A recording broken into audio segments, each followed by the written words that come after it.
আমাদের নামাজ, আমাদের রোজা, আমাদের ইবাদত, এগুলোকে মিজানের পাল্লায় উঠালে কোনো ওজনই হবে না।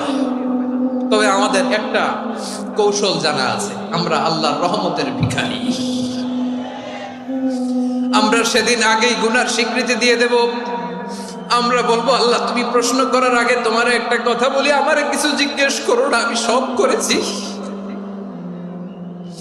এমন কোন পাপ নাই যে পাপ আমারে দিয়ে হয় নাই।